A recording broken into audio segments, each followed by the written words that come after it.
You won. I lost. I win with property and money, and you win even better. In the end, you get a better man. He's in, I'm out. I'm out. The hotel room for the night is all yours. I hope he likes what I've prepared for us and the gift I left you. Please don't try to return it to me.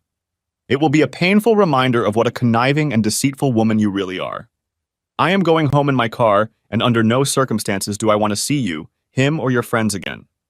Let me know when your entourage is coming for your things.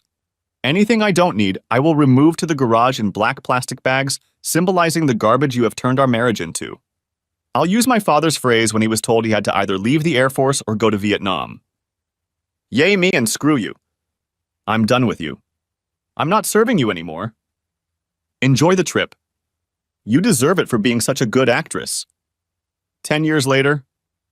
That Wednesday morning, I woke up to the sound of thumping. Wiping my eyes from sleep, I looked at the clock. 8:15 a.m.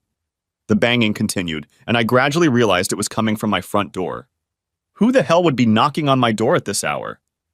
Slipping out of bed, I threw on my robe, put on my slippers, and went downstairs where the knocking became even louder. Looking through the peephole, I saw a disheveled woman on the porch, looking outside. I opened the door, ready to give her a verbal reprimand, and the woman turned to face me. She was about 10 years older than the last time I'd seen her, and it was noticeable. She had lost weight. Her slightly wrinkled face was pale and drained, and gray was showing through in her once beautiful hair. She stank, and her long dress was shabby and ragged. Seeing her on the street, or crouched under an overpass, I could easily mistake her for homeless. Daisy? Incredulously, I asked the woman who had once been my wife. Yes, Mike, it's me. Can I come in the house? She asked desperately. By the way, that's me, Mike Carpenter. No, I said, slamming the door in her face. Just then there was another knock on the door and I heard her sobbing. Please, Mike. Please! I'm begging you! Open the door. I yanked the door open so she wouldn't pound on it, but stood in the doorway to block her way. The neighbors already thought I was odd at best. I didn't need to make a spectacle of myself on the doorstep to draw even more attention to myself. What the hell do you want? I told you 10 years ago that I don't want to see your face again. Never! What part of that didn't you understand?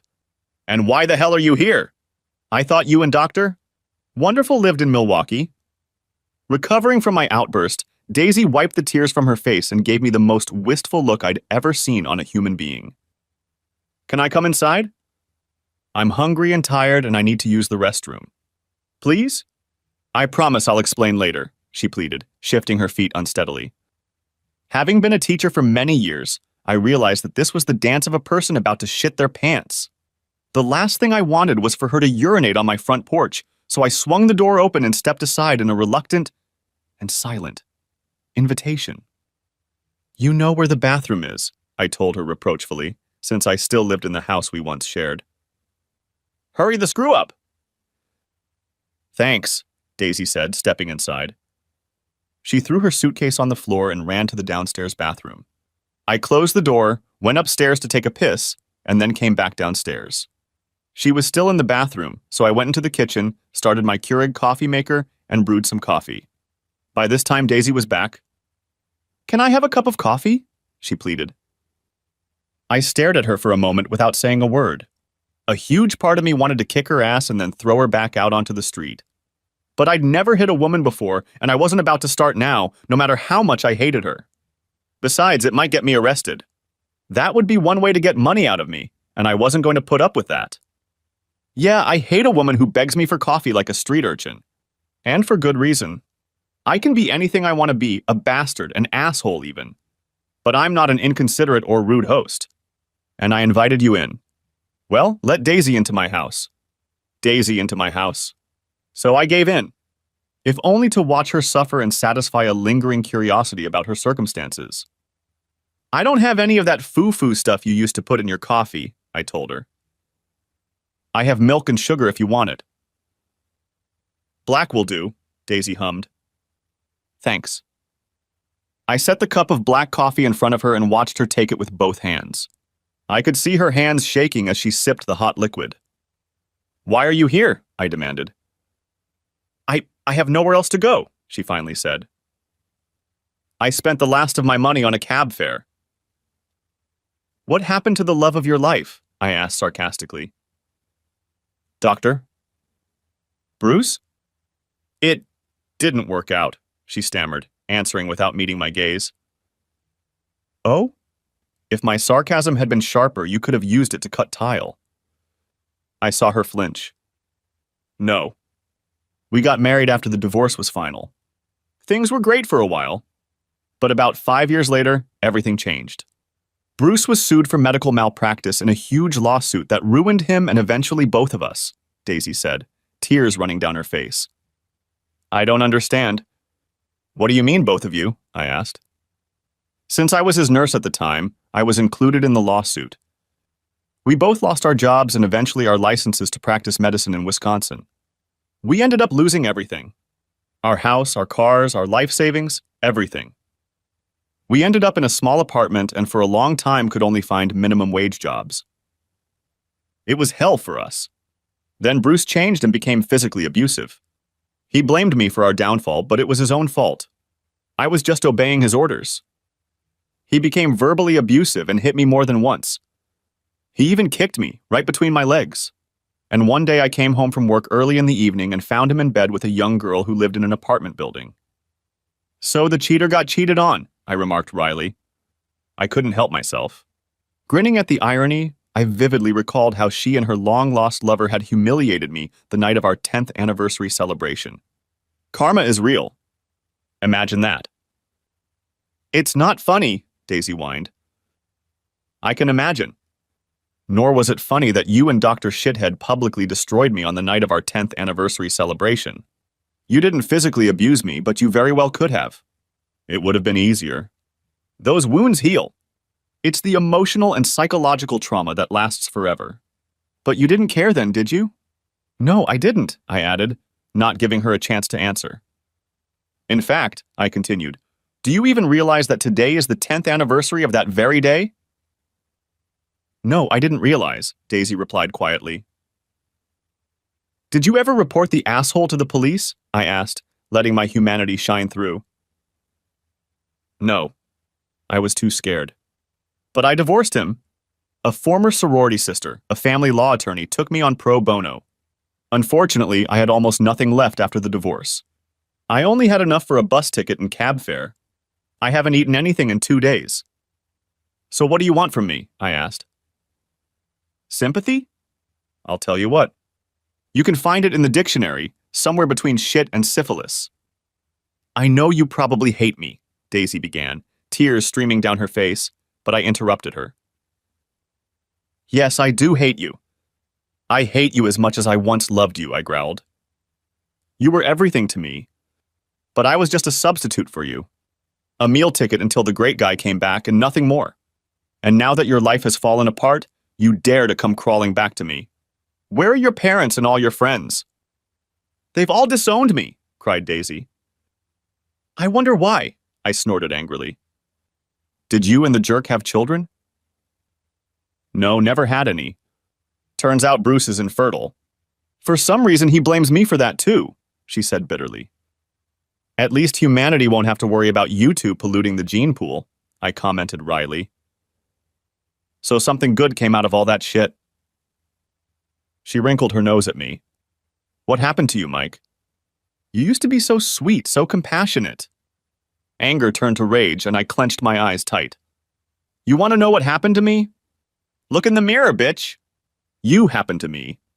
Thanks to you, I've lost my ability to love, and I don't trust anyone. Period. The good guy finished last, I growled. But I thought you'd find someone else and move on, Daisy wheezed, eyes wide. Get over it? Are you kidding me? After what you've done?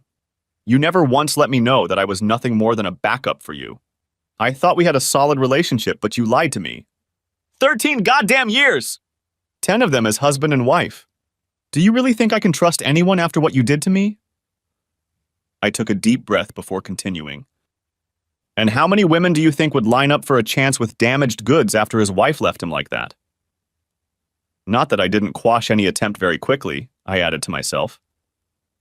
Still, there hadn't been a single crusading, beneficent woman in the last 10 years. At least I was numb enough that it didn't hurt. So are you surprised that after 10 years I've become a reclusive hermit licking my wounds? I guess not, Daisy admitted, bashfully lowering her eyes. And now here you are. What the hell do you want from me? You want me to shelter you and take care of you while you wait for your second great love to come back into your life? Be realistic, bitch. I was hoping you'd let me stay for a while. Until I get back on my feet, she pleaded. There's a homeless shelter downtown, I pointed out.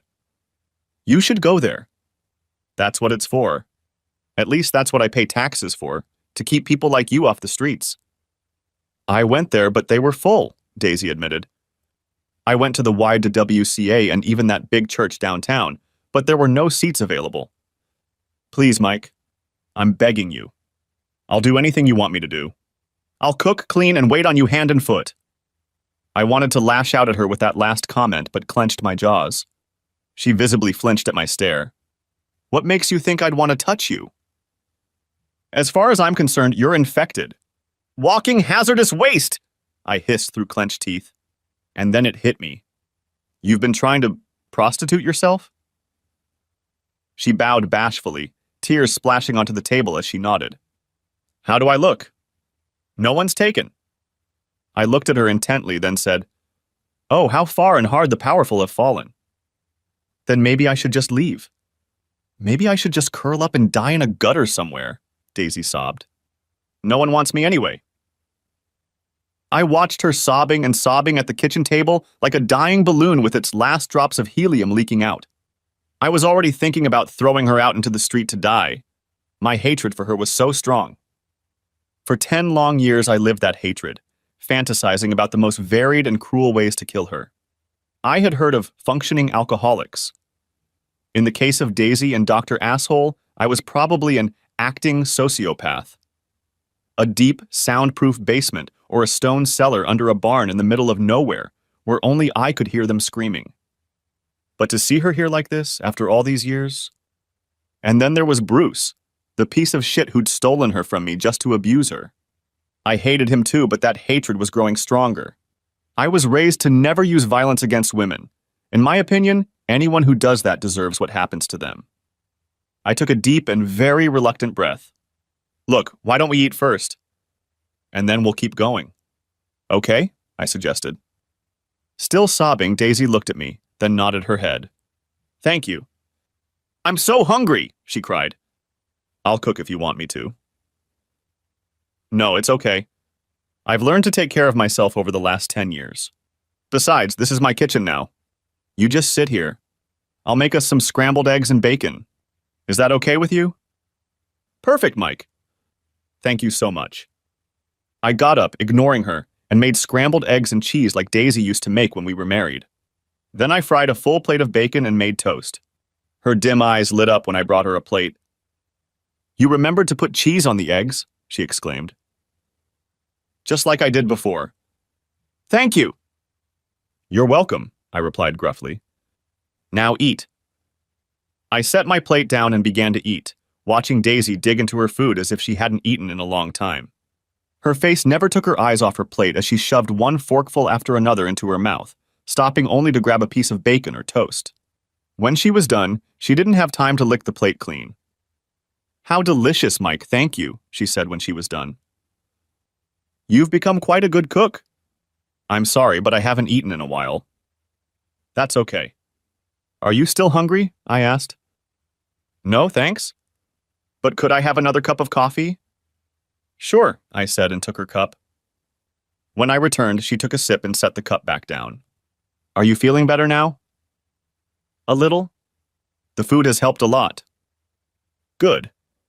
The shower will probably help too, I said. No offense, but you stink. Oh, Daisy said quietly, sinking down in her chair and deflating again. I'm really sorry about that. I've been riding the bus for a few days now. Can I use your shower, please? Please. You know where it is, I said. The towels are where they've always been laid out. I wondered. When you're clean, my robe will hang on the back of the door.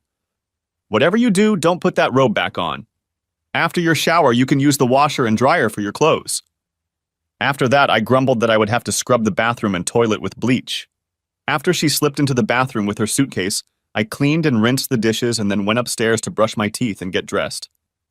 I thought about what had happened after Daisy announced she was leaving with Bruce, the love of her life, and how it had affected me. We had been together for 13 years, 10 of them married.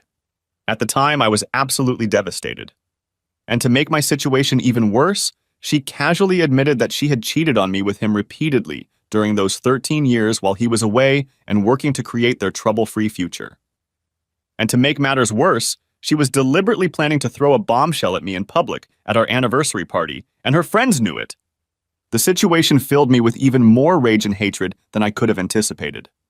I should have just ripped my heart out, dropped dead, and saved everyone, including me, a lot of trouble. Things got so bad that the principal of the school where I taught strongly advised me to see a psychologist. I did as he advised, and it helped to some extent. I was able to contain my hatred enough to cope with day-to-day interactions with students and other faculty members. But still, I couldn't get close to anyone, male or female. My counselor suggested that I write an essay to get my innermost feelings out. In her opinion, this way I could banish the hatred and mistrust from my mind. To some extent it worked, and in time I was able to socialize with other people. But I was never able to make a relationship with anyone, never becoming more than a grumpy coworker at work or a prickly neighbor at home. By the time I finished the essay, however, it had turned into a 300-page manuscript. My counselor was so impressed that she suggested I publish it. She even put me in touch with someone she knew in the business. The book was published a year later, and although it never made the New York Times bestseller list, enough copies were sold to provide me with a pension. Of course, I changed the names, but it remained the story of how my wife screwed me over and the pain it caused.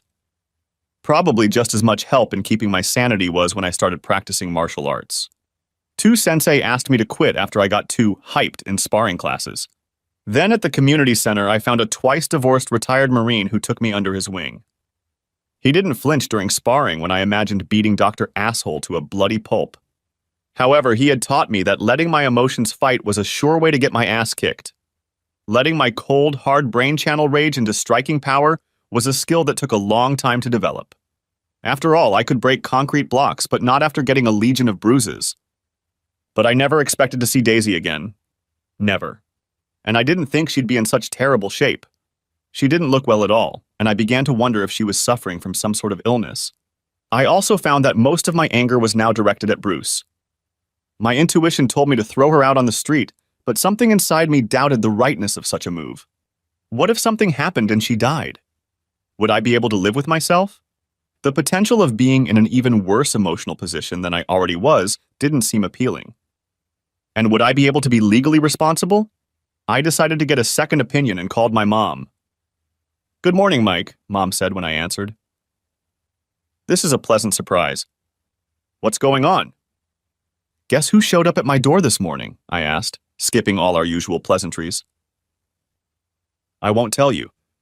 "Who?" she asked curiously. "Daisy," I said. I heard my mom sigh. "What's wrong?" "What does she want?" Mom asked. I told her what had happened to Daisy and relayed what she had told me. "She doesn't look well at all, Mom. My gut tells me I should throw her ass back out on the street, but..." "You wouldn't be able to live with yourself if something happened to her," Mom said, finishing my thought. "No, I don't think I could. Besides, she was so abusive to Bruce." "I know she hurt you badly," Mom said. "But maybe you should listen to what she has to say." "I'll tell you this. Why don't I come back later when I'm done here?" I knew Mom could get to the bottom of this and maybe get Daisy to open up more, so I agreed. "That's not a bad idea, Mom. I could use your wise counsel. Give me some time and I'll come over." "Thanks, Mom. I appreciate it," I said. We finished our conversation and I finished my business. I put on a t-shirt and jeans, my usual summer clothes, and went downstairs. Daisy had already put her clothes in the washing machine and was waiting for me in the living room, dressed in my old robe and slippers. I didn't know if she was wearing anything else, nor did I care. Even though the robe was pulled tightly over her body, I noticed dark stains on her legs. She smelled better, but she didn't look any healthier. "Would you like some more coffee?" I asked. "I'd love some, please," she replied. I poured another cup of coffee and joined her in the living room. She took a sip, and I could see that her hands were shaking again. "Thank you," she whispered. "My clothes are in the washing machine. I'll leave when they're done." "There's no need to rush," I told her. "I have a few questions I'd like answered, if you don't mind." "Sure," Daisy said with relief. "It's the least I can do." "I suppose. You said Bruce was being sued for malpractice. I thought doctors like him were insured against malpractice. Wasn't he insured against that?"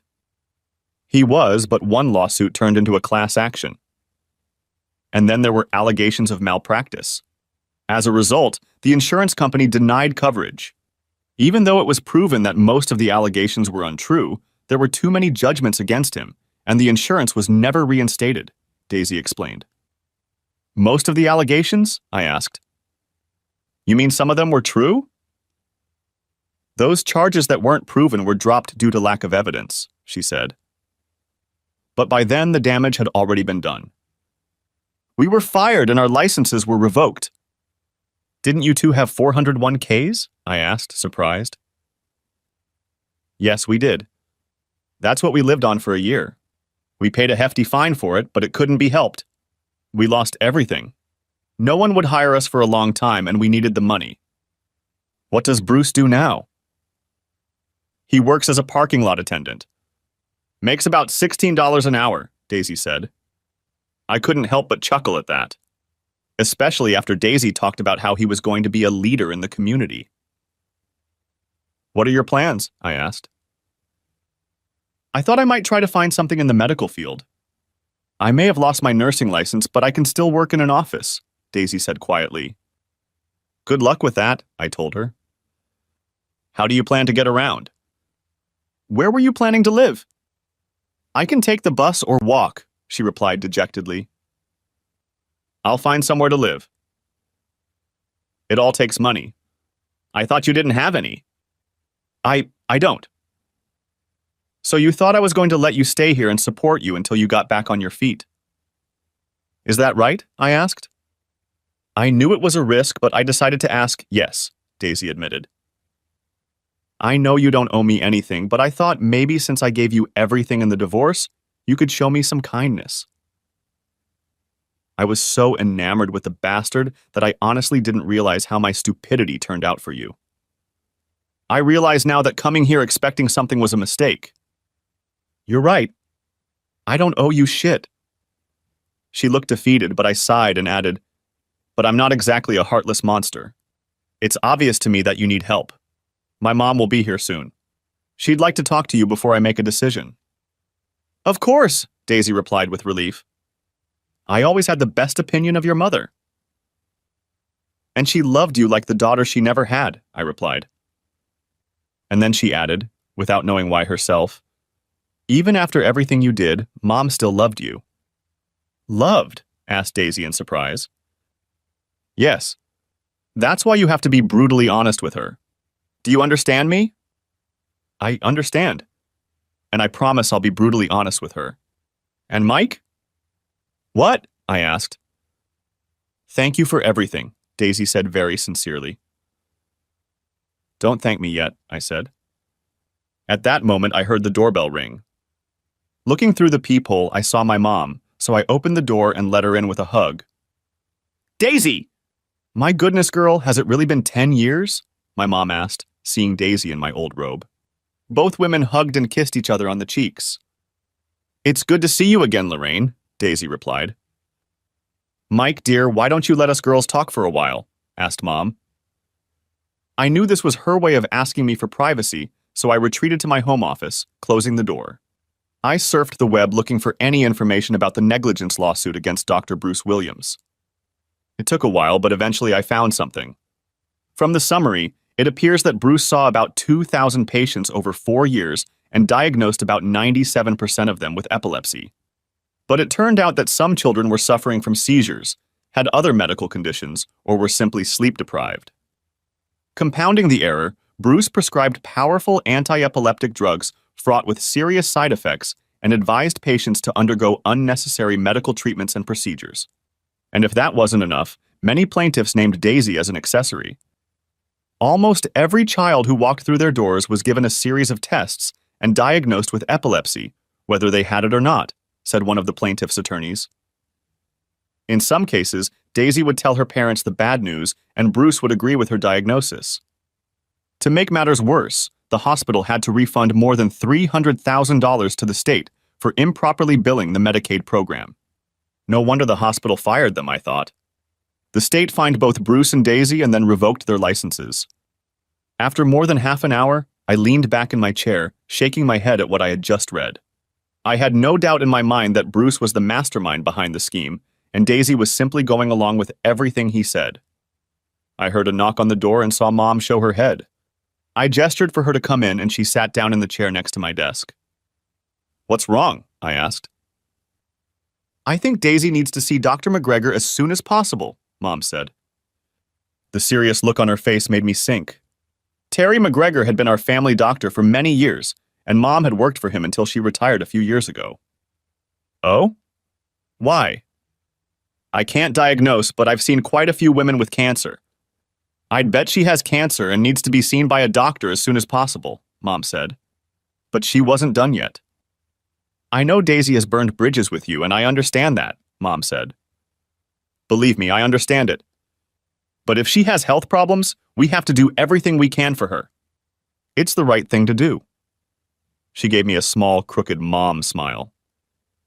"I never told you that being a Christian was easy, did I? Besides, Michael James Carpenter, your father and I didn't raise you to be an uncaring asshole, did we?" I wrinkled my nose, gave her a small, crooked baby smile, and shook my head. "So," she continued, "I took the trouble to call Dr. McGregor. He's agreed to meet with her today and will run all the preliminary tests for me. If they find anything, they'll refer her to a specialist and help her with her Medicaid forms. She'll change her clothes now and I'll drive her over." "You can't afford that, Mom," I said. "Here, let me give you some money." I pulled out $200 bills and held them out to her. "Thanks, Mike." "You're a good son." "Thanks. I want it to be clear that I'm not doing this for her. I'm doing this because of the way you raised me. And that doesn't mean I forgive her or take her back," I added with determination. "I understand," Mom replied quietly. An awkward silence ensued. "Did she tell you that bastard Bruce beat her up?" I finally asked. "Yes, she did." Her completely neutral expression and completely level tone surprised me. I nodded my head curtly in acknowledgement. That bastard should pay for this, I thought. Another awkward silence ensued. "Call me if you hear anything," I said. "I will," Mom assured me and kissed my forehead before leaving the office. I walked out and saw Daisy in a different dress. It was clean, but just as threadbare as the one she was wearing earlier. "Thanks for breakfast," she said meekly. "You're welcome," I replied stiffly. I held the door open while they left the house, then closed and locked it when I saw them leave. I grabbed another cup of coffee and headed to my office where I researched the Bruce and Wisconsin laws regarding spousal abuse. What I found didn't bring me relief. One website said that while the state takes abuse allegations seriously, many cases can only be prosecuted within 3 years of their occurrence. I had no idea how much time had passed since Bruce had attacked Daisy, but my gut told me there was likely little the authorities could do. I was more than cynical. There wasn't much they could take away from him, and if they put him in jail, the state would have to pay for his treatment and 3 squares a day in an overcrowded system. At best, community service. If the state won't punish him for me, I may have to do it myself.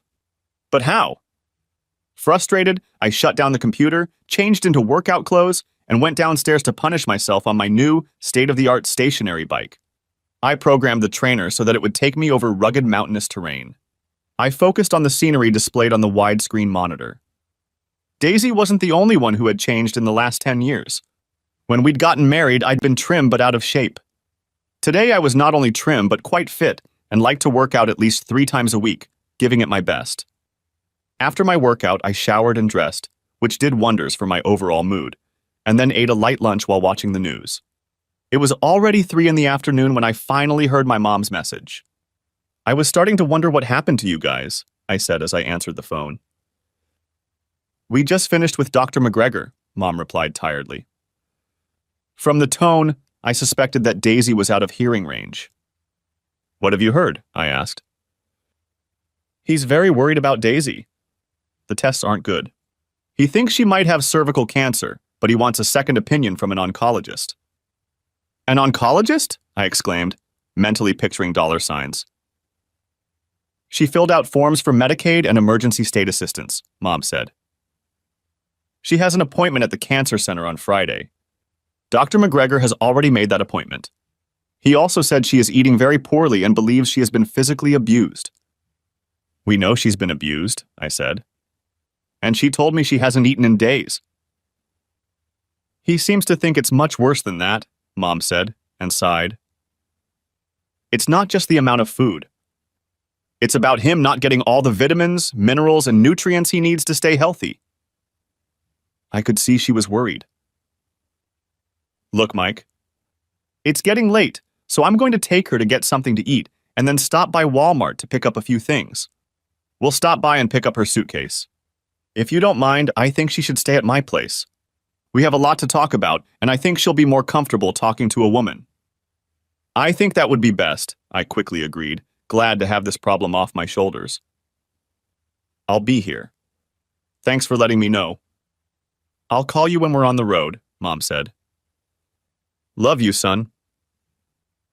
Love you too, Mom, I replied before ending the call. She called back about 3 hours later to let me know they were on their way. I held the door open as they entered the house. Mom pointed to the study and we went in there while Daisy gathered her things. Sorry it took so long, Mom started. It's okay, I said. What's going on? We're going to be busy taking care of Daisy for the next couple days. There's a lot to do before her appointment on Friday. I know you don't care for her, but she told me she still loves you and wanted to know. I pulled myself together and shook my head furiously before she could finish her statement. No, Mom. There's no way I'm going back to her. Not even as friends. Not after she lied to me, cheated on me for 13 years, and publicly humiliated me. That's no way to treat someone you love, and I won't go down that path again. I'll be nice to her for you, but that's it. I have nothing left for her. Nor for anyone else, for that matter, I added bitterly. I understand, Mom said. I was just thinking. I know. You thought I could forgive her and start over. That ship sailed 10 years ago. I told her that, but she thinks she can get you back. That's not going to happen, I said firmly.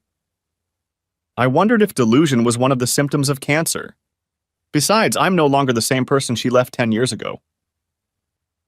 No, you're not, Mom replied sadly. Honestly, sometimes I miss the old Mike. At least he laughed and smiled once in a while. Can you at least come over for dinner Friday night? I'll cook your favorite meal. Lasagna? I asked, suddenly feeling hopeful. Sure, she replied with a smile. I'll be there, I promised. Your lasagna always makes me smile. We hugged and walked back to the front room where Daisy was waiting with her suitcase. I'll stay with your mom if that's okay with you, Daisy said weakly. That's up to her, I said as my mom threw me that look. Anyway, thanks for breakfast and for listening to me, Daisy said with tears in her eyes. You're welcome, I said with a slight nod. Don't forget about dinner on Friday, my mom reminded me unnecessarily. I'll expect you no later than 6:30. I'll be there, I promise, I told her. I managed to spend the next 2 days doing things. Even though school had gone on summer vacation, I still had a lot to do. I had to work through the new curriculum, approve lesson plans, and so on, as well as the house and yard that needed to be kept in order. I didn't have time to think about Daisy, so I figured she was in good hands anyway. Mom had a knack for getting through the system when everyone else was up against brick walls. At one time, she was the best nurse and medical billing specialist in the state. It was finally Friday and I left the house after a nice hot shower, stopping for a bottle of wine at my mom's lasagna. I arrived at 6:15 and was met at the door by Daisy, who let me inside, telling me that Mom was busy in the kitchen. It was obvious that Daisy was crying about something, but I didn't comment. Thanks, I said as I walked past her and headed for the kitchen. Mom turned as I walked in and her face lit up when she saw the bottle of wine. I set the bottle down and gave Mom a hug. We sat down at the table and began to enjoy the lasagna. Daisy looked like she was about to break down.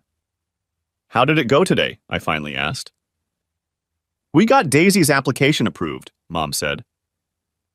"Thank goodness they have this newfangled internet system. I wish they had one when I retired." I could see she was forcing herself to be upbeat. "So Daisy's medical expenses will be covered?" I asked with relief. "Yes, and the state will pay her a monthly allowance. It's not much, but she won't need much anyway since she'll be living here," Mom said. "They're also going to collect the child support Bruce owes." "If they can find him and squeeze the blood out of the turnip," I remarked grimly to myself. "That's good," I replied aloud. "What about the oncologist?" Daisy's face darkened and Mom's expression changed. I knew that whatever news they had, it wasn't going to be good. "They confirmed that she has stage 4 cervical cancer," Mom said. "And it's spreading rapidly throughout her body. It's already in her extremities."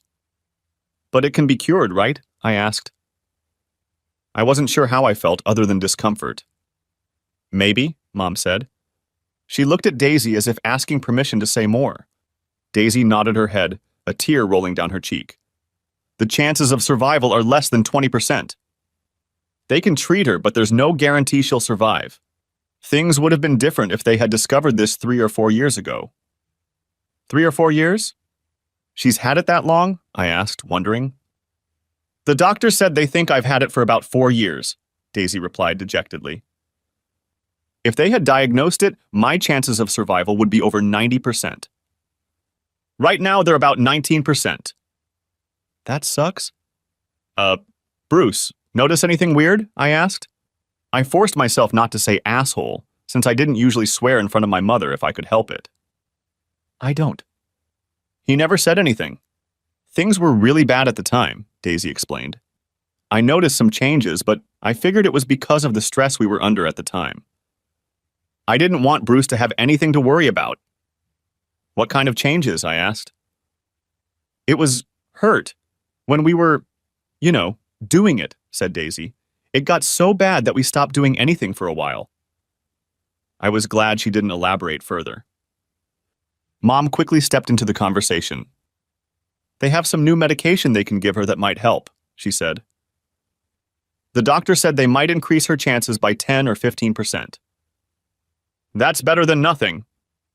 "So what are you going to do?" I asked Daisy. "I don't have much of a choice.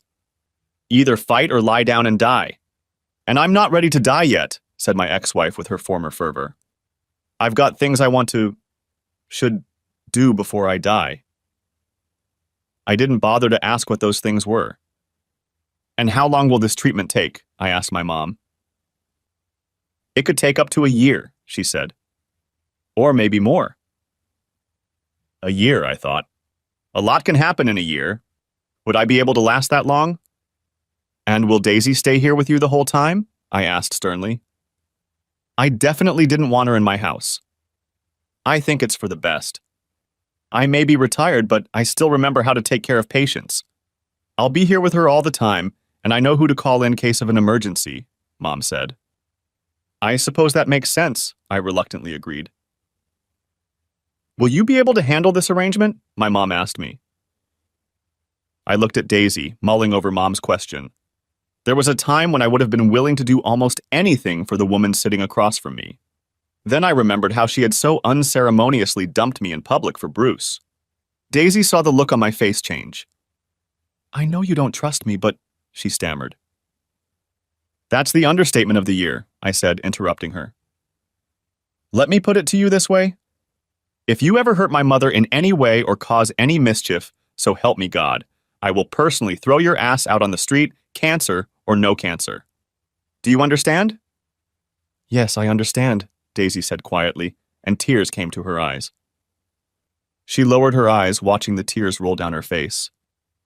"I don't think we need to go there, son," Mom said. "Let me put the dishes away and get the dessert." "I'll help you," I offered, but Mom shooed me away. "That won't be necessary, son," she replied wryly. Then she sighed. "Besides, I think you two need some alone time right now." Daisy looked at me again as Mom walked away. She wiped her face before she spoke. I started reading your book the other day, she said. It's a good book, by the way. Was I really that awful to you? I have a videotape of that night from different points of view, I replied. You didn't know it, but I hired a videographer to record the party so we could show it to our kids one day. He captured the whole incident. Some of the other guests filmed everything on their phones too and gave me their videos after it was over. Oh my God, Daisy moaned, flabbergasted. I watched those videos many times to capture every move and every word spoken that night.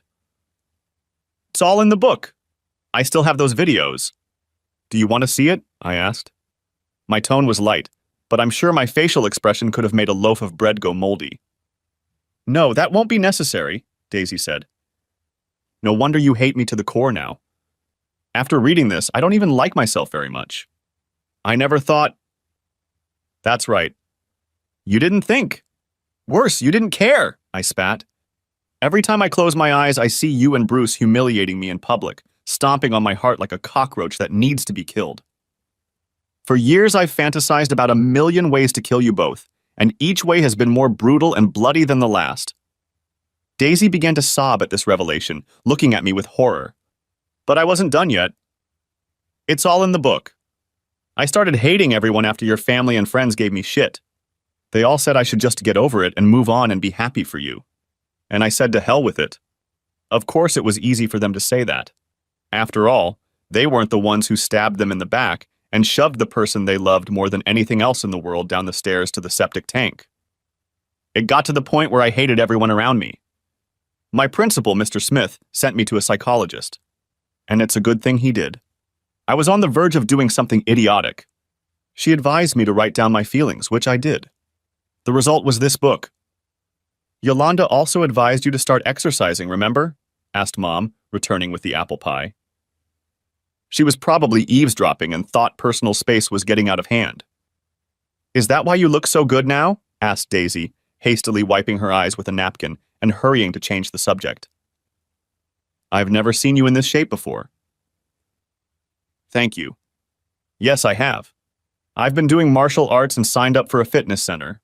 It's helped me a lot. But you're still angry, Daisy remarked. Even after all this time.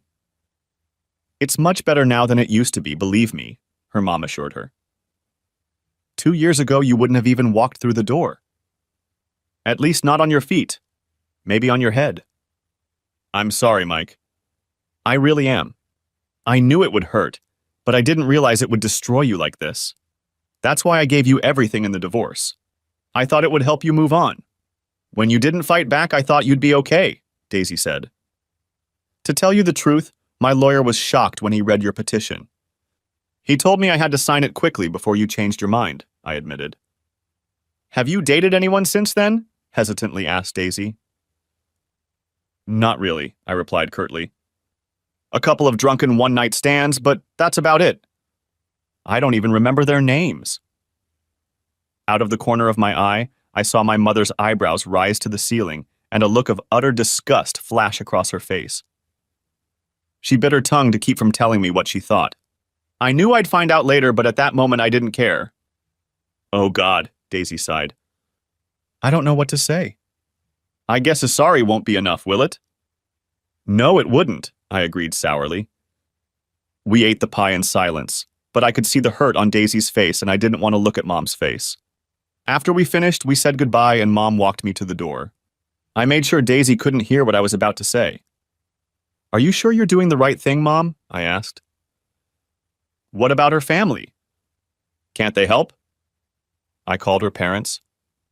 They've moved to a nursing home in Florida and refused to talk to her. I got the same response from her sister. Will they do anything to help her? I asked. No. Nothing, Mom said quietly. She doesn't have anyone, Mike. Nothing. What a truly screwed up family, I said, shaking my head. Then I looked at her. Even when I turned into a bitter old rascal, you didn't abandon me. You were there for me when I needed to be scraped off the sidewalk. You and Dad always said family takes care of family. No argument here, Mom replied with tears in her eyes. What are Daisy's chances? Really? I asked seriously. Mom looked back at Daisy before answering. I honestly don't know, Mike. They've made quite a bit of progress since I retired. And although I was a nurse, I've spent the last few years in accounting and administration. Still, I've seen people in better shape than her die, and I've seen people in worse shape survive. There's no way to tell. We'll just have to wait and see. She looked at me, neither hopeful nor angry. A lot of it comes down to wanting to live. To have something to live for. I ignored that. I'm worried about you, Mom. What if she does something behind your back? I know you don't trust her, and I understand. Thank you for your concern, but I don't think it's warranted. She literally has nothing and no one right now. And people who have nothing to lose, I said. Be careful. If you need anything, let me know. I will, Mom promised. But I don't think you have anything to worry about. I hope not, I said. Anyway, thanks for dinner. I'll be in touch. Love you. Love you too, son, she replied, kissing me on the cheek. And please, I know you hate her right now, and I understand, but she's nearing the end of her rope. Please try to keep your emotions in check. Don't cut the rope she has left to cling to for her own sake. I'll try, Mom. I sighed heavily, consumed by the dull, universal pain. That's all I ask. And I promise not to play matchmaker. Thank you, I replied, and smiled at her before walking away. The next 2 months flew by quickly. I tackled projects I wanted to do around the house when I wasn't preparing for the new class coming to school. Classes were due at the end of August, and I promised myself at least a week off before class. On Fridays, I had dinner at my mom's house. I saw the effects of Daisy's chemotherapy, which was making her weaker and sicker. I thought the treatment was supposed to make the patient better, but apparently that's not how cancer is treated in all cases. By mid-August, she had lost all her hair and was wearing a stylish bamboo chemo cap. My feelings for her didn't change, but I learned to be polite to her, which seemed to make her feel better. It was more for Mom's peace of mind than anything else. Daisy also started getting money deducted from Bruce's paycheck. It wasn't much, but it was better than nothing. Daisy opened a checking account at the local bank, and Mom made sure the money went into it. Daisy insisted that Mom keep some of the money to offset the cost of food and electricity. Eventually, Mom agreed and kept 10%, which she put in a small box. I figured that this money would go to cover funeral expenses if and when that happened. On the Friday before school started, I drove to my mom's house as usual and saw an old, beat-up Toyota parked on the curb in front of her house. I saw the Wisconsin license plates, and I was suddenly overcome with a terrible feeling. I parked in the driveway and walked into the house as usual. Mom was sitting on the couch and Daisy was lying in a chair covered with a blanket. I heard a noise from the kitchen, then saw Mom's cell phone in her hand and hoped she had called 911. They both looked scared, and I realized why when Bruce came in from the kitchen with a can of soda and a partially eaten sandwich. The part of my mind I'd learned to keep on a short leash grinned like a wolfhound with a growl that originated deep in my gut. He was still over 6 feet tall, but his once commanding presence was gone. He now looked ungroomed. His hair was uncombed and his face was covered with 2 days' worth of stubble. He was still trim, but no longer as trim as he had been 10 years ago. Instead of an expensive suit, he was wearing dirty jeans and an equally dirty denim shirt with the collar unbuttoned. Well, if it isn't the asshole teacher, Bruce snorted haughtily. My hatred for this man had reached a critical point. I'd never been in a real fight in my entire life, but I'd learned a lot from sparring martial arts. One of the first things I learned was to avoid fighting if at all possible. Even if you win, the consequences can haunt you for life. What do you want, Bruce? I asked coldly. I want the money that bitch stole from me, he growled. Stole? I was under the impression that your court ordered to provide a percentage of your net income for maintenance, I said. My tone was even, but my eyes were probably snake eyes. The difference is the same. They took my money and I'm about to be evicted because I can't pay my rent, Bruce hissed. Thanks to her. You had enough money to drive here from Milwaukee, I reasoned. You could have used it to pay the rent. Don't bullshit me, little teacher. Maybe I should just kick your ass like I should have done 10 years ago. That bitch was the only reason I didn't. She insisted that I treat you with respect for taking care of her all those years ago. Why don't you just leave and we'll forget this ever happened, I said, slowly raising my hands, hoping to stop a potentially deadly confrontation. That also set me up for half a dozen blocks and a few neat counterpunches, but he probably didn't realize that. Daisy is sick. She has cancer and she needs all the help she can get. Cancer, huh? Is that her latest lie? Asked Bruce. He set aside his Coke and sandwich, then reached behind his back. When he brought his hand back, there was a revolver in it. I just so happen to have the cure for that, he added, pointing the weapon in Daisy's direction. Don't do that, Bruce, Mom pleaded, pointing to where she had placed her phone on the side table. The 911 operator was probably listening to the entire conversation. Please. I've already called the police and they're on their way here. Mike is right. Leave now and nothing more will be said. I started to move to get between Bruce and Daisy, but he saw me and quickly pointed the gun at me. I could see the desperation in his eyes as he spoke. I forced myself to mentally back off. I hadn't come this far and survived this long to be randomly shot by a cop. Stay where you are, Teach. Don't move a single muscle, Bruce hissed as his hands began to shake. At that moment, we saw flashing red and blue lights through the windows in the front room and heard a voice over the speaker system. Mr. Williams, this is the police. The house is surrounded. We know you have a weapon. Put down your weapon and step outside with your hands in the air, the officer ordered. You better do as they say, I said to a wide-eyed Bruce. How do they know I have a gun? Asked Bruce. I told them. I saw it stuffed in the back of your pants, said Mom.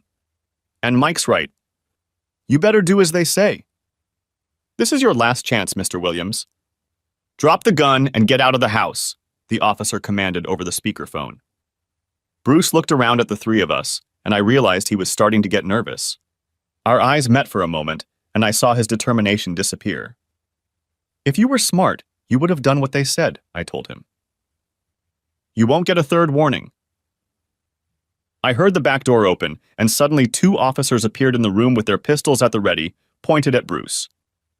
Drop your weapons, ordered one of the officers. Bruce turned around and his eyes widened as he realized that 2 semi-automatic pistols were pointed at him. Foolishly, he raised his weapon, but the officers fired first. Through the ringing in my ears, I heard Daisy scream and was horrified at what I saw. By then, 2 more officers had entered the room through the front door, responding to the shooting. My mom lunged at Daisy and clutched the pride and joy antimacassar she had inherited from her grandmother. I had never been in a situation like this and froze, not knowing what to do. One of the officers saw Daisy and radioed for an ambulance. Another examined my mom and attended to her, applying pressure to the wound while the first 2 officers knelt beside Bruce. I saw one of them shake his head and realized Bruce was dead. I was shaking. Part of me wanted to scream, "The bastard is dead!" And the other part of me resented that it had all happened too fast. Mom staggered back and I grabbed her. She clung to me and trembled even more than I did. The other 2 officers were busy administering first aid to Daisy. I was giving my statement to an officer when an ambulance pulled up to the driveway. A detective arrived as well with a team of crime scene investigators. While the detective took statements from me and my mom, one of the paramedics quickly determined that Bruce was dead. While he and the officer placed him in a body bag, the other 2 examined Daisy, placed her on a gurney, and wheeled her to the ambulance. I'm going with her, the mom insisted. However, the paramedics informed her that there was no room in the ambulance and suggested she follow them.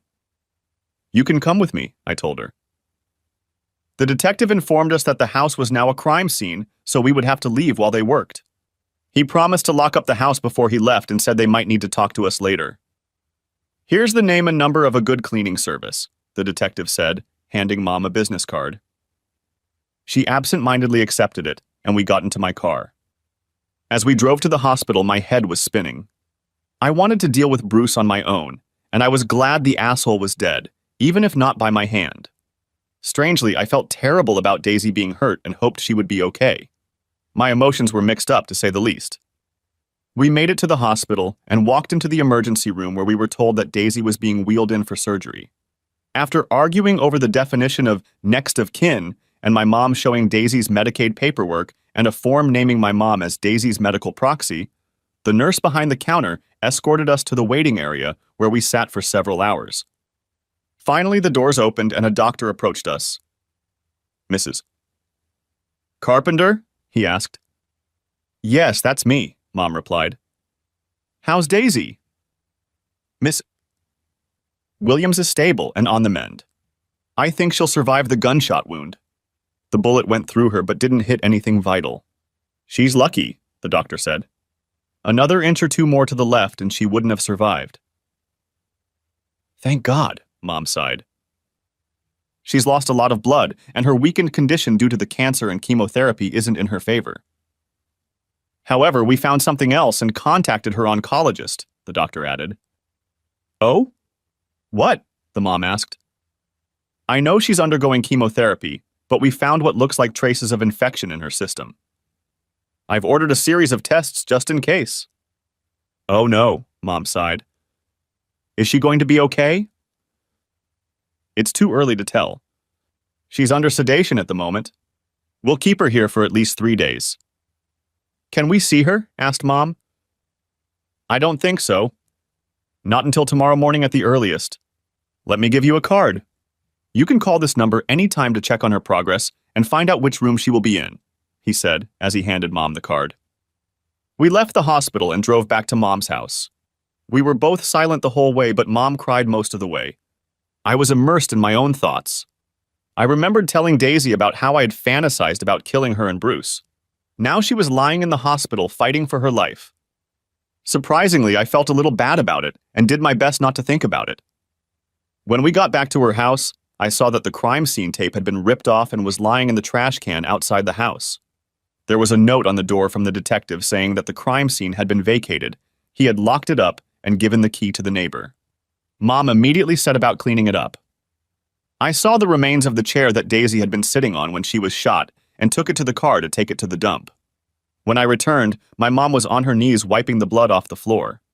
Her tears dripping onto the floor watered it almost as much as the bucket and rag. "Is there anything I can do to help?" I asked, after standing silent for a while. "Thank you for asking, but no," she replied without looking up. "I've cleaned more than that." "Would you like to stay at my place tonight?" I asked. I knew our mom was strict, but everyone has their boundaries. "That won't be necessary," Mom replied, wiping her forehead with her forearm. "I'll be fine. Besides, I need to be here in case the hospital calls." I thought about it and shook my head. "In that case, I'll stay here." She looked up at me. Her words sounded like, "You don't have to, Mike." But there was a look of gratitude in her face. "I know. But I'm going to do it anyway. And if you intend to clean up on your own, I'll be helpful and make something to eat before we head to bed." I mimed a small, crooked smile. "I hope the wine goes well with the scrambled eggs and bacon. I think we could both use a glass before we try to sleep after a day like today." She looked at me, shook her head, and grinned. "We'll see." But I noticed that as she went back to cleaning, she scrambled more vigorously. I worried about nightmares, but either a glass of wine or emotional exhaustion had us sleeping like hibernating bears. In the morning, we fiddled around the house, barely speaking until around 10 o'clock when the phone rang. I went into the kitchen so as not to eavesdrop. 5 minutes later, she joined me and said, "Daisy is still in a serious condition, but her condition is stable. She's having a lot of tests done, but she should be back in her room by mid-afternoon." I nodded my head absent-mindedly, trying to see if I felt anything, but other than dazed and confused, I didn't catch anything. "Would you mind giving me a ride?" she asked, pulling me away from my introspection. "No problem," I told her. "What time?" "Can we be there at 2:30? "Sure." "I'll give you a ride," I told her. I left a little early to take an old chair to the dump, run some errands, and then followed my mom back to her house.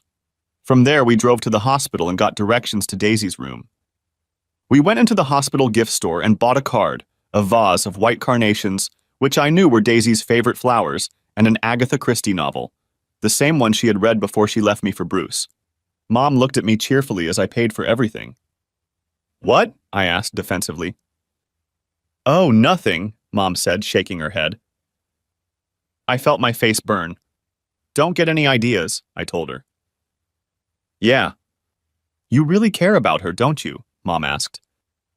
No, not really. I just thought it would make her feel better, that's all.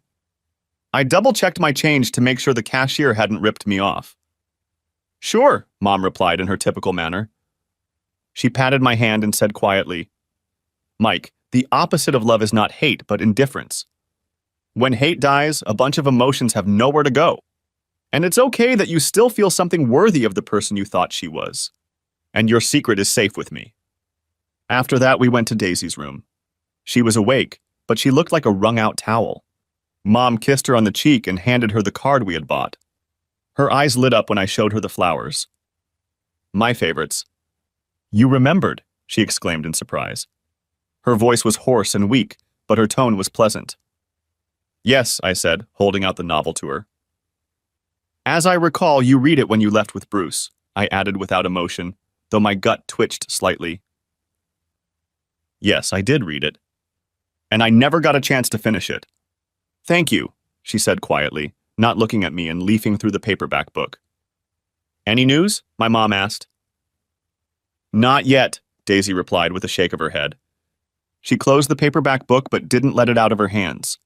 Moreover, she snuggled into it like a teddy bear. They said I probably won't hear anything for at least a day. That's fine, Mom agreed. Then the nurse added, How are you feeling? Terrible, Daisy moaned. I'm exhausted, my whole side hurts, and my stomach hurts. They'll sort it all out, her mom reassured her. What about Bruce? Asked Daisy, still not looking at me. He was pronounced dead at the scene, Mom told her.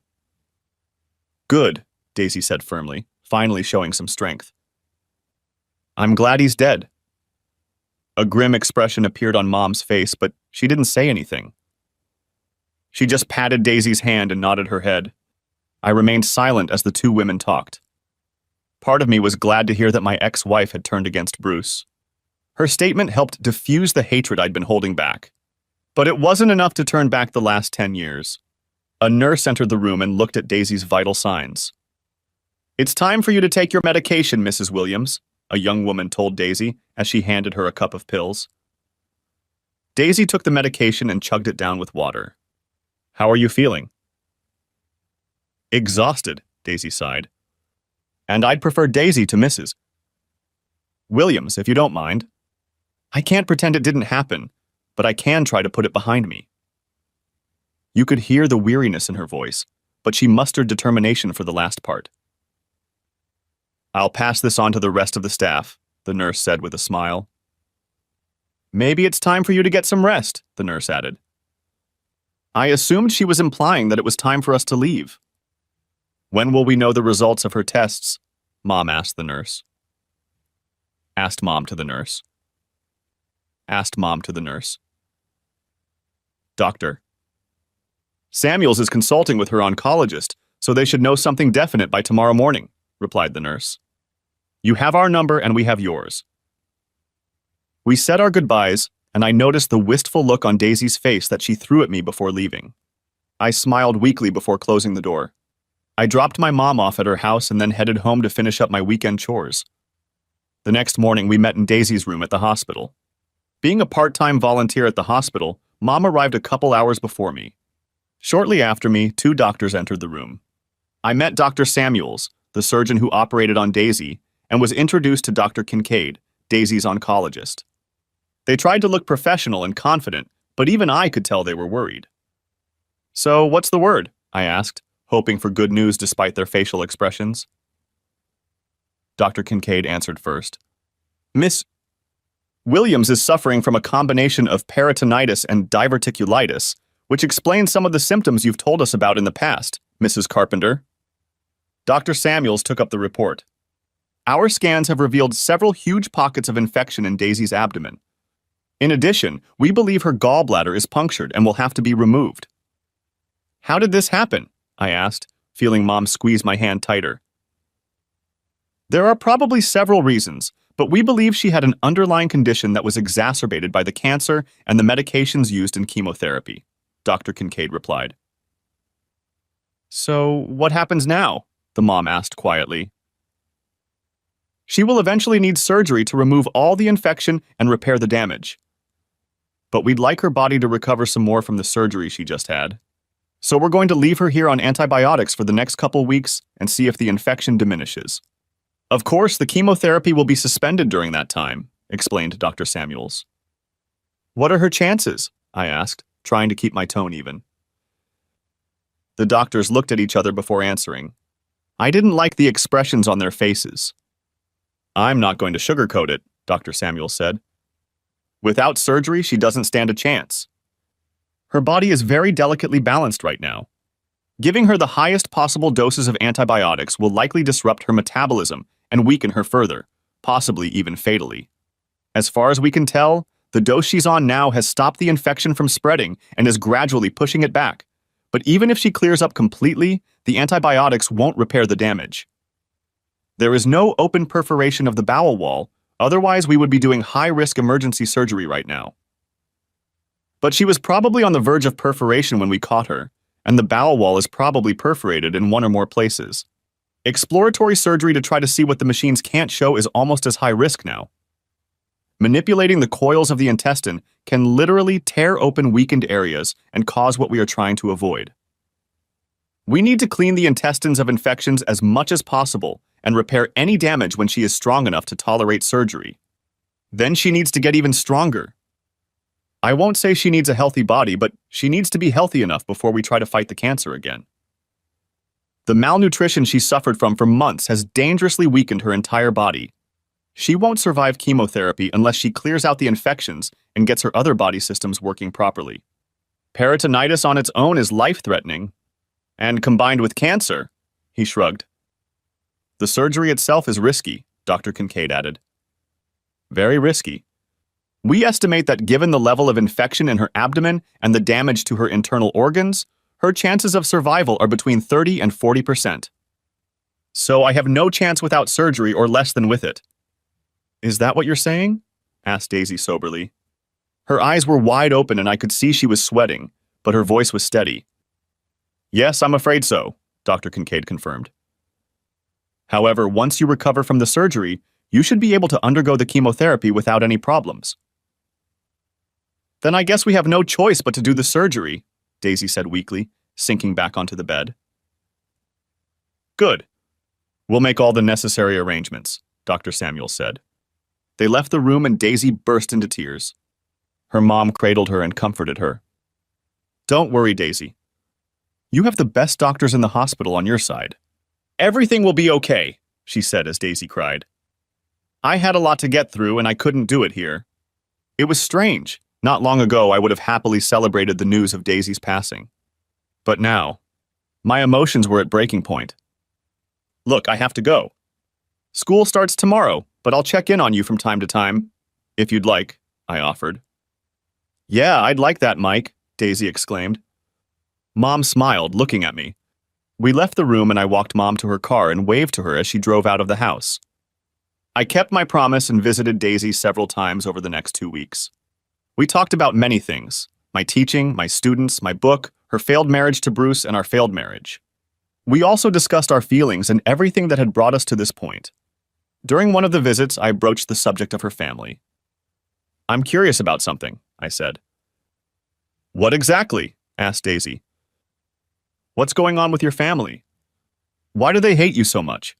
Mom called them, but they apparently want nothing to do with you. Remember when I told you they disowned me after the class action lawsuit was filed against us?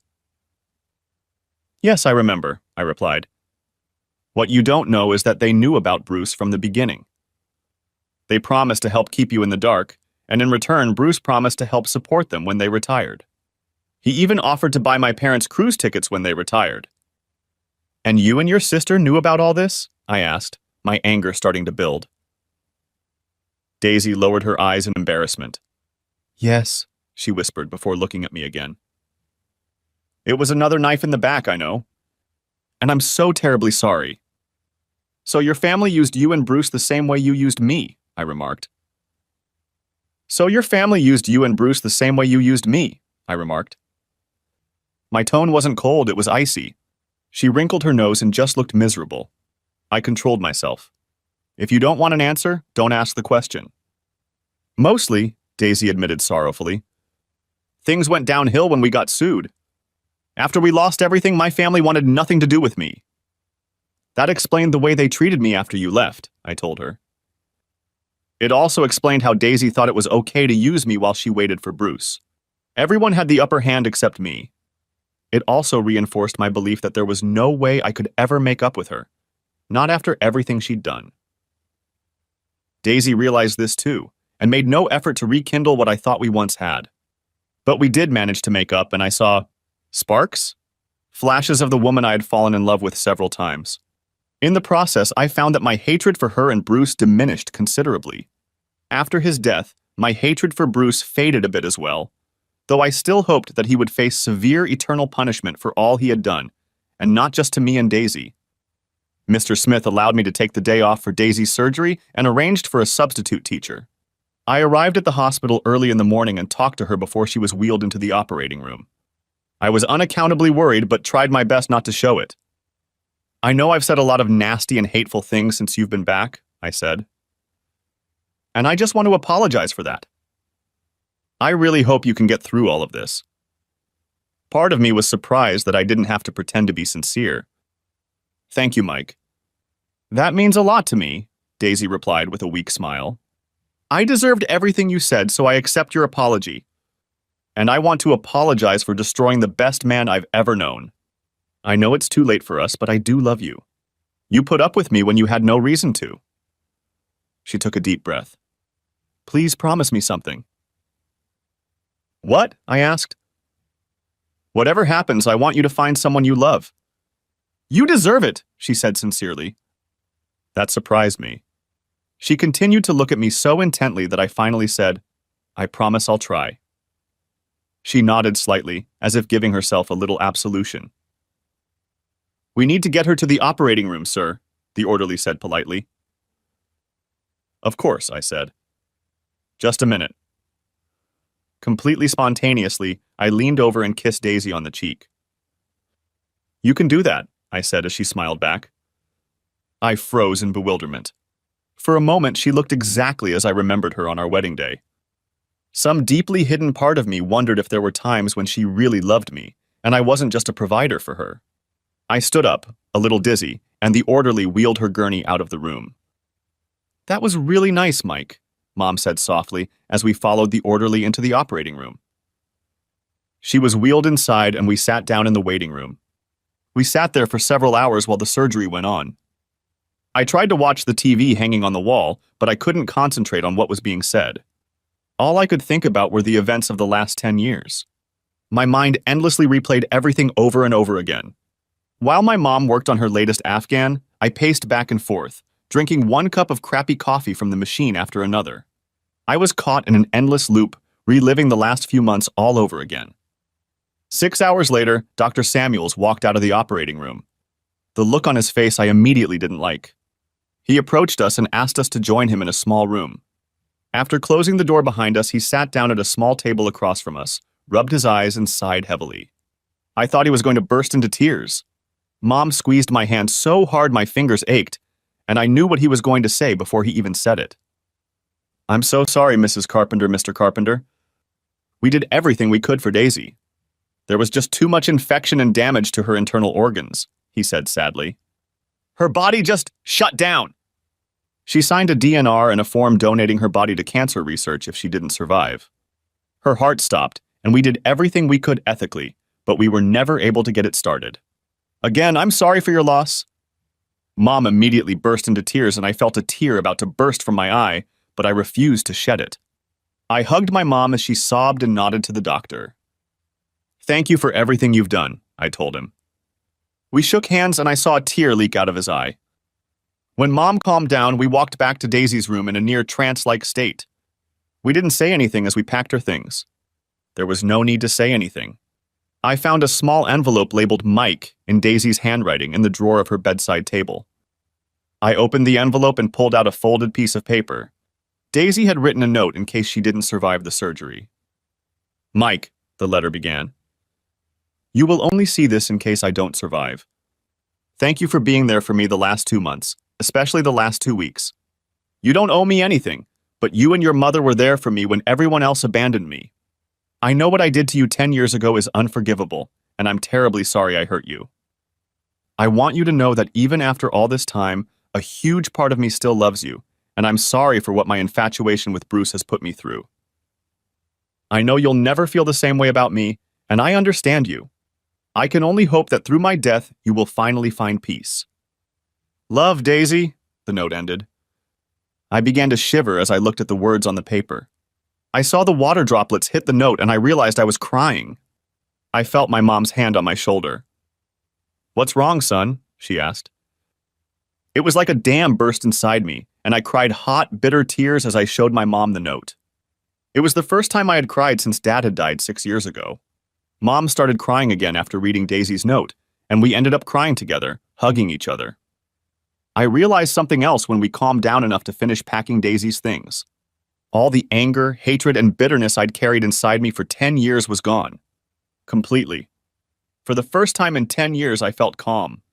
It was as if my hatred had died with Daisy, as if I'd gotten lost in a dark and barren maze, and her death had caused part of the wall to crumble and opened a way out for me. Strangely, her death healed me.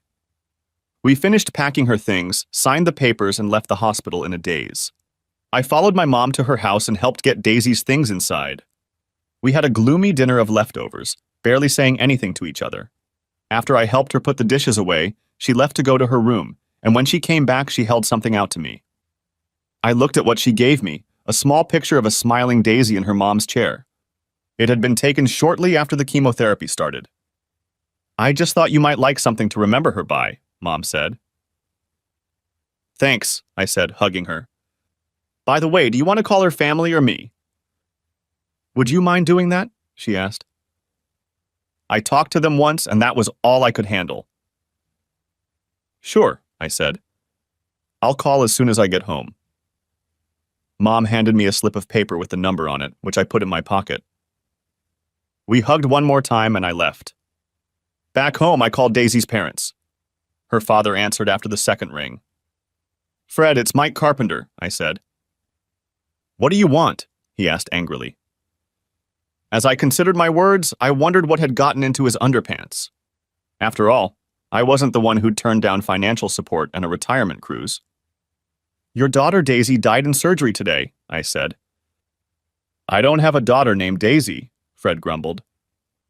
Not anymore, you don't. Why are you calling? I just thought you might be interested to know. So what do you want from me? Asked Fred. Do you want us to demand a body or something? No, she donated her body to cancer research, I said, barely restraining myself. Well, at least her life wasn't wasted, he growled. Don't call here again. I heard him curse before ending the call. I felt like calling back and ripping him to shreds, but I decided that would be a waste of time. Sighing, I called my principal at home and told him the news. I'm sorry to hear that, Mike, he said. How are you holding up? I've gotten better, I said. But I'll be fine. Look, why don't you take the rest of the week off, and I'll put it down as paid parental leave. I'll find a replacement. Thanks, I really appreciate it, I said. We finished talking and I grabbed a beer from the fridge. I opened the bottle and took a long look at the picture my mom had given me. Here's to you, kid, I said, and took a big sip. Epilogue, the following June. I've never been comfortable in a cemetery, which is probably to be expected. The endless reminders of mortality can be depressing to someone with an ordinary imagination. I parked my car on the center path under the broad branches of an ancient maple tree and walked. The sun was shining brightly on the cemetery's main road, but as I drove into the ornate wrought iron gates, everything turned a kind of gray. It was one of those mysteries of life. I found the monument pretty quickly. It was small, but much newer and cleaner than the surrounding stones. I sighed as I looked at it. I remembered the way my mom had looked at me when I filled out the form at the monument company. I didn't want to bury her under the last name Williams because I was sure my ex-wife would come back to haunt me. But the cemetery administration insisted on using the name Williams because that was what was listed on Daisy's death certificate. So that's the name that was used. So far, no ghosts have appeared. There was a small bronze flower tube next to the monument, and I placed the white carnation I had brought with me in it. The grass in the small plot was still no more than green fluff, and the soft earth had not yet had time to settle. When it was over, the medical school cremated Daisy's remains and returned them in a simple urn with a letter of thanks. Mom and I decided to bury her rather than scatter her ashes after almost an entire bottle of wine, a few tears, and a few laughs. Bruce was buried in a neglected and unkept far corner of the lot under a small concrete block topped with a bronze tag with a single serial number. A pauper's grave. I'd only visited it once, just after Daisy died. I poured a bottle of urine on the ground right where I calculated his face should have been. If anyone saw me urinating on him, I might have to explain myself. After a few minutes of silent reflection, I muttered my goodbye. I had shed all the tears last week when Mom and I were the only ones present at her burial, despite turning to Daisy's family and so-called friends. I guess I figured that if jolting Joe DiMaggio could take Marilyn's body after her divorce and lay flowers at it for 20 years, I could bury Daisy and leave carnations for her from time to time. The grayness around me disappeared and I felt, not sad or happy, but like a clean blackboard waiting to be written on. As I walked back to my car, I noticed two more mourners a few rows away from me. One is a woman in a black dress, conservative, neat and tidy and clean but somber. She had braided her long blonde hair into a braid that reached to her waist. A small, shivering boy in jeans and a loose camouflage jacket clung to her. His hair was short and dark. I don't know why, and the last thing I wanted to do was intrude on personal grief, but I walked up behind them and looked at the sign. Ryan G. Englert, Sergeant, USMC, September 9th, 1990. September 10th, 2022. Husband, father, Marine. He will be greatly missed. I saw the silver star and purple heart symbols. The woman looked at me fearfully. She had the bluest eyes I'd ever seen. I'm sorry, I muttered. I didn't mean to intrude. Before she could say anything, the little boy looked up and said, I miss him so much. His eyes were even bluer than his mother's, and I didn't know if he was stating a fact, seeking comfort, or crying out for help. He must have been a handsome man if he resembled his father. I knelt down and rummaged in my pocket. I pulled out a notepad and pen, which I used far more often than the note function on my phone, and held them out to him. Here, son. Write him a note and tell him about it. You can roll it up real tight and put it in that crack in the ground next to the marker. I'm sure he'll get it. He hugged me and took the notebook and pen and started writing. I stood up and his mother looked at me with tender and sincere gratitude. At that moment, I heard two quiet but distinct chuckles, a female and a male, one in each ear. Then the female voice whispered, "Keep your promise." I got the distinct feeling that June would no longer suck for me,